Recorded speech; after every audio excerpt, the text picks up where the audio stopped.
Pavithra sir என்னை கூப்பிட்டு விட்டாரு. என்ன பண்ற அப்படின்னாரு. இல்லை சார் இந்த 2வது படம் போனேன் செட் ஆகலான்னு.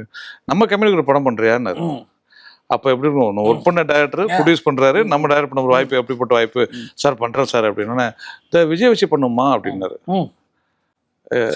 எந்த சசி சார் சயனசன்? ஆமா நான் நல்லா வந்துட்டு இருக்காயா, அவனை வச்சு பண்ணலாம், நீ பண்ண நல்லா இருக்கும்.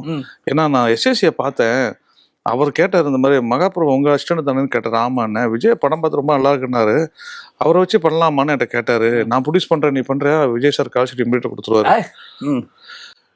சரி சார் நான் போய் ஒரு கதை சொல்றேன் சார் அப்படின்னா. சரி போய் சொல்லிட்டு வா. எனக்கு நீ சொல்ல வேண்டாம், எனக்கு உனக்கு தெரியும். டேரக்டர் கதை கேட்கல, நீ போய் அங்கே போய் சொல்லிட்டு வந்துட்டார். நான் நேராக எஸ்ஏ சார்ட்ட போனோன்னு கதையை சொன்னேன். கதையை தம்பி கதை நல்லா இருக்குது, பட் ஆனால் நான் உங்கள்கிட்ட ஆக்ஷன் கதை எதிர்பார்த்தா நீங்கள் ஏதோ லவ் கதை சொல்லிட்டு இருக்கீங்களே. இப்போ ஏன் மைண்ட் செட் என்ன, விஜய் சார் வந்து லவ் கதை பண்ணிட்டு இருக்காரு, அந்த ஏஜ் அதுக்கு தாங்க சொல்கிறேன். அவர் இல்லை சார் தம்பி உங்கள் படத்தை கமலாதட்டில் பார்த்துட்டு அப்பா இந்த டேரக்டரோட படம் ஒன்றுன்னு சொன்னார், ஸோ நீங்கள் வந்து ஆக்ஷன் கதையாக ஒன்று பண்ணிட்டு வாங்க அப்படின்னு. சார் என்கிட்ட ஆக்ஷன் கதை இல்லை சார், இமீடியட்டாக இந்த கதை தான் பண்ணி வச்சுருக்கேன், இதுக்கப்புறம் இன்னொரு ஆக்ஷன் கதை இருக்குது, ஆனால் அந்த கதை இப்போ விஜய் சாருக்கு செட் ஆகாது சார், அது பெரிய ஹீரோ பண்ண வேண்டிய கதை அப்படின்னு. ஆனால் அவர் என்ன இவ்வளோ ஃப்ராங்காக பேசுகிறீங்க அப்படின்னாரு. இல்லை உண்மை தானே சார் அப்படின்னு. சரி நாங்கள் ஒரு கதை கேட்டு வச்சுருக்கோம் ஆக்ஷன் கதை, அந்த கதையை அவர் தரேங்கிறாரு, நீங்கள் அதை டைரக்ட் பண்ணுறீங்களான்னாரு. அந்த கதையை நான் கேட்டுக்கிறேன் சார் அப்படின்னா அந்த கதையை கேட்டேன். கேட்டு முடிச்சுட்டு கதை எனக்கு பிடிச்சிருந்தது. உடனே போய் டைரக்டர் போய் சொன்னேன், சார் இந்த மாதிரி நடந்துச்சு இன்ஸ்டன்ட், இந்த மாதிரி கதை, அந்த கதையை சொல்லு அப்படின்னாரு. அந்த கதையை நான் சொன்னேன். கொஞ்சம் செலவு வைக்கும் போல இருக்க அப்படின்னாரு. ஆமாம் சார் கொஞ்சம் செலவு வைக்கும், ஆனால் விஜய் சார் ஆக்ஷன் கதை தான் பண்ணுன்றது.